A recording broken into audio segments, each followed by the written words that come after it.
I shouldn't play hard to get, but I also shouldn't be too available. So what should I do? Girl, I got you. Playing hard to get does not make men fall for you. This is a huge mistake I made that I want you to avoid. That's why in this video, I am going to share my tried and true formula that attracts the right type of men, all while you stay hydrated, soft, and stress-free. This is today's video outline, and make sure you are staying until the end of the video to get your key takeaways, aka the summarization of everything we talk about in today's video, and your specific to-do list to put everything we talk about into action immediately. When I was dating in my masculine energy, I was playing the hard to get role as an intentional act to win a man over. I had this idea that men only liked women who were hard to get, so that's what I did, and it worked. Because I was getting chased, but here's what ended up always happening that I want you to avoid, because I wasted so many years of my life sobbing to the fray at 3 a.m. When you play hard to get,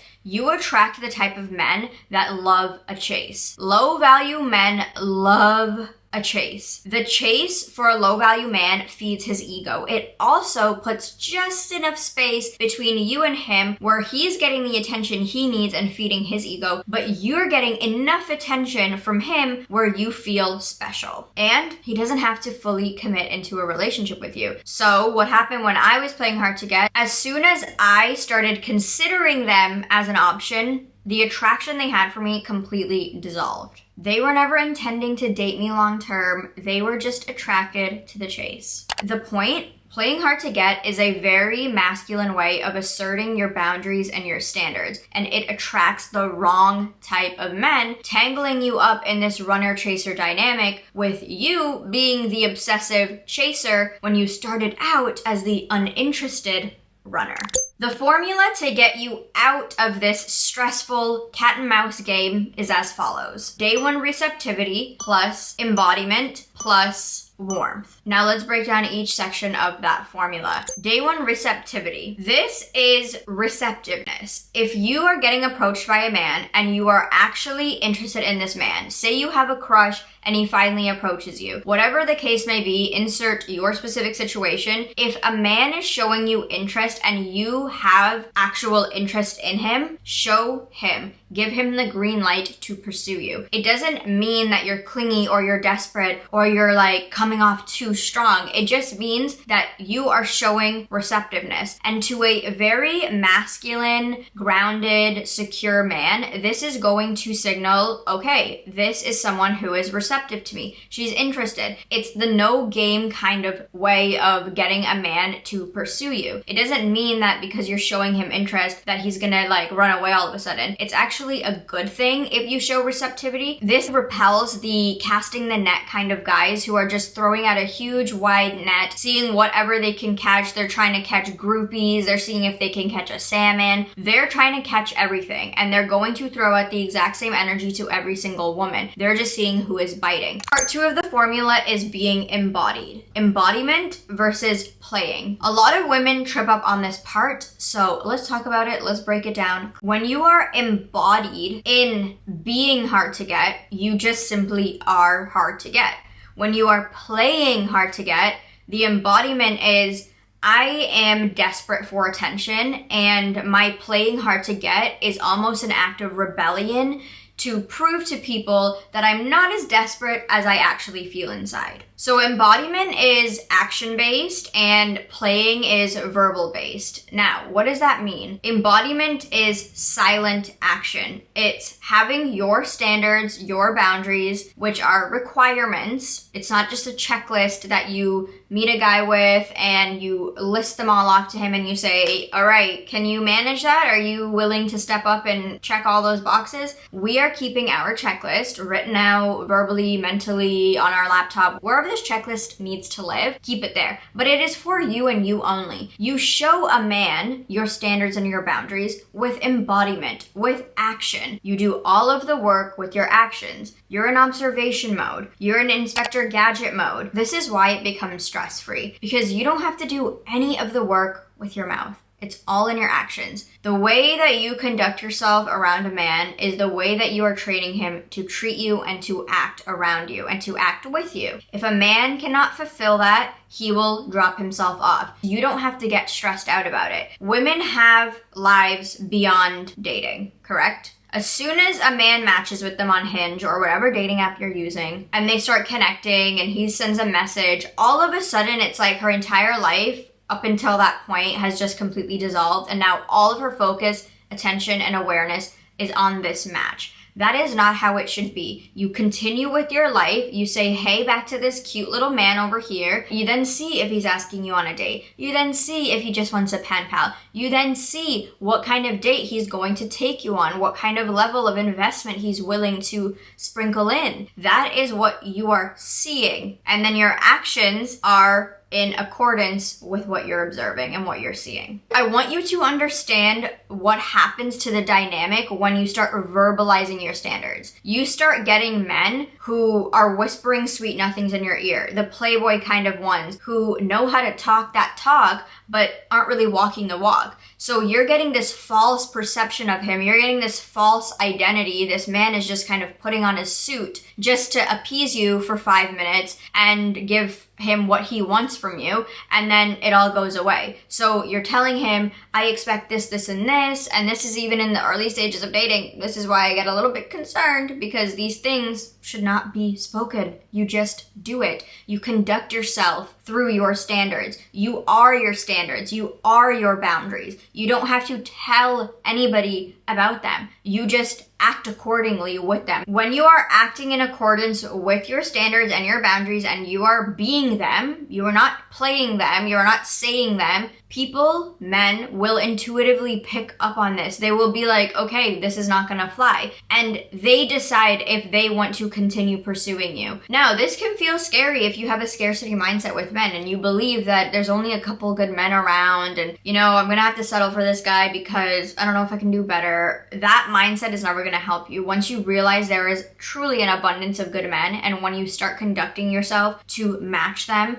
and to attract them into your energetic space, you will start only seeing them. A couple little flies will pop in, but you just kind of kick them to the curb. But the majority of the men coming into your space will be very, very high caliber. They will treat you with respect. They have high standards for themselves, so they know that you should be having high standards in your life. And when they see that, it actually is a checkpoint. It's a green flag. When a woman has high standards and boundaries for herself to a high value, high caliber man, that is a green flag because he is living his life with high standards and high boundaries. Like attracts like, my friend. Here's how you're gonna know your standards and boundaries are high enough.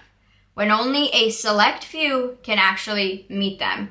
When every single guy that comes your way thinks he has a chance with you, they're too low. Everything is energy, and I need you to understand this. Our auric field extends this far. So we might think that what we're feeling and thinking inside, nobody else can hear, but they can feel it. They might not be able to hear the verbatim thought coming in our head or the verbatim feeling that we're experiencing, but they can feel it. It extends outward. So when you're texting a man, when you're going on a date with him, he can feel what you are going to give to him. He can feel your standards and your boundaries. And if they're non-existent, he's gonna feel that and he's gonna do everything he can to get what he wants because he knows, okay, target acquired. You don't play hard to get. Come home, take off the mask, and you're actually really desperate and you're like waiting for his text and you're like, oh my God, I actually really, really like him, and you're calling all your girls. And then when he texts you, you're taking 6-7 hours to respond because you're hard to get. You're not hard to get. And he can feel that. You're putting on a mask. You're going out there to prove something that is actually rooted in deep insecurity and confidence issues and lack of self-esteem and a desperate cry for attention, right? And that comes out when you come home, when you talk to your friends. And being hard to get is you embodied in your standards and your boundaries and taking actions from them. You're not speaking about it. You're not telling everybody them, because the loudest people are always the ones with the most insecurity in any aspect. If you're screaming your standards and boundaries, you don't have any. If you're screaming how you expect to be treated, you've never been treated like that before. So you have to make being hard to get your lifestyle. You have to start embodying that person and actually following through with what you say you're going to follow through. If certain people do not meet certain requirements and they are just not conducting themselves the way that aligns with me and my life and my standards, I don't go up to them and I don't sit them down and say,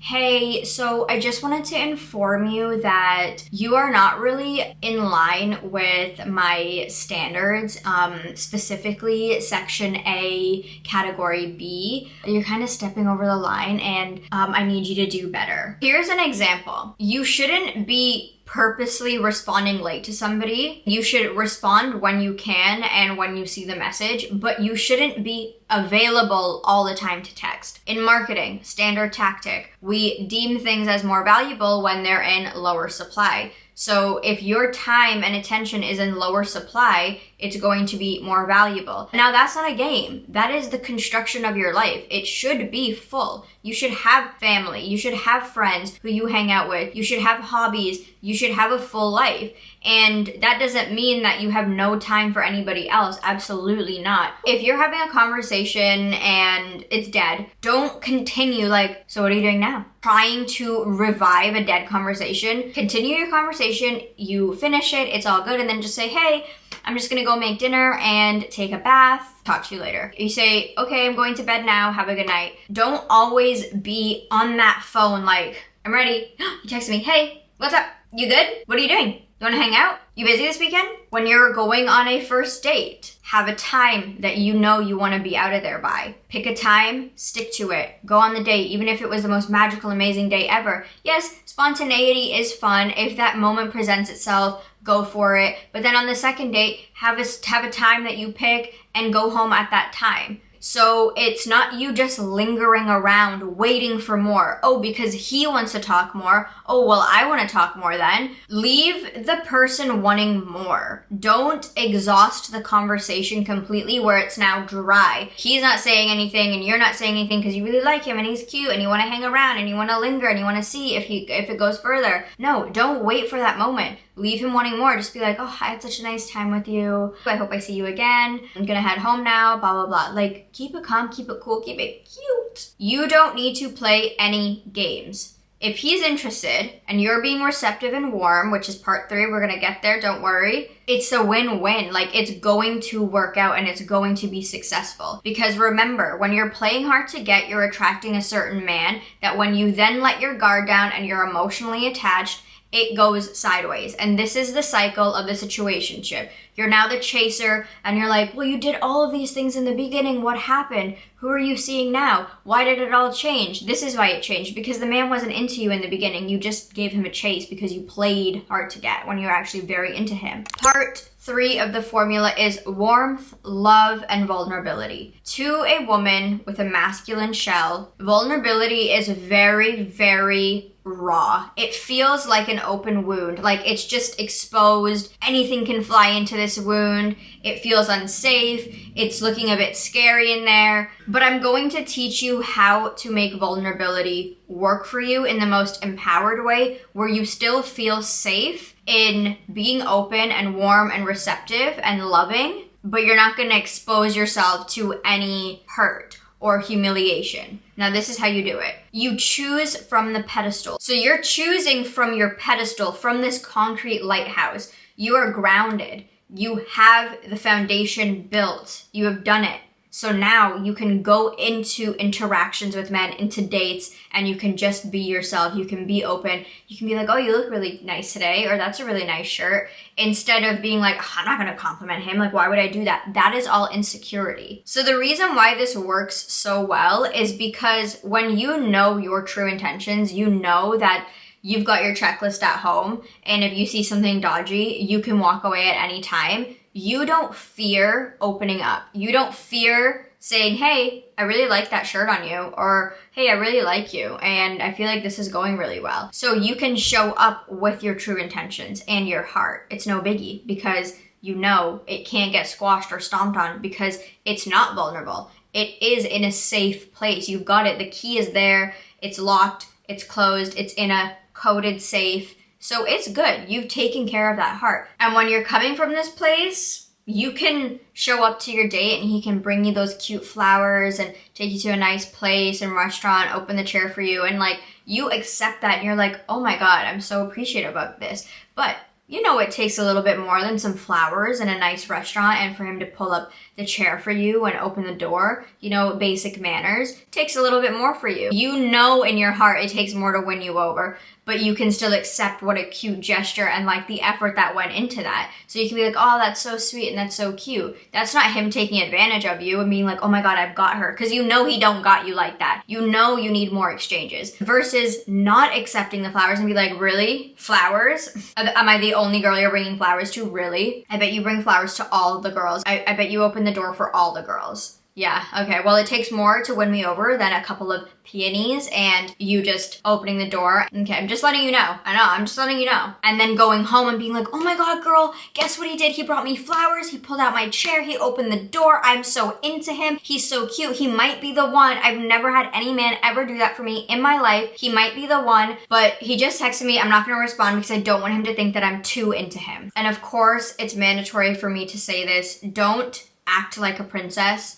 which is mean, entitled, cold, icy, like, okay, flowers, okay, cool. Well, every guy brings me flowers, so. And then being an actual princess where you get the flowers and you're like, oh, that's so sweet, thank you. There's a big difference and the energy is just so different. And usually the former, where she's acting like a princess, is the one who actually desperately is eager and like hoping she gets treated like a queen. As always, here is your video summarization with everything we talked about today, all the key takeaways, all the golden nuggets, so no need to take your own notes, I already got you. And here is your specific to-do list so you can put everything we talked about into action immediately.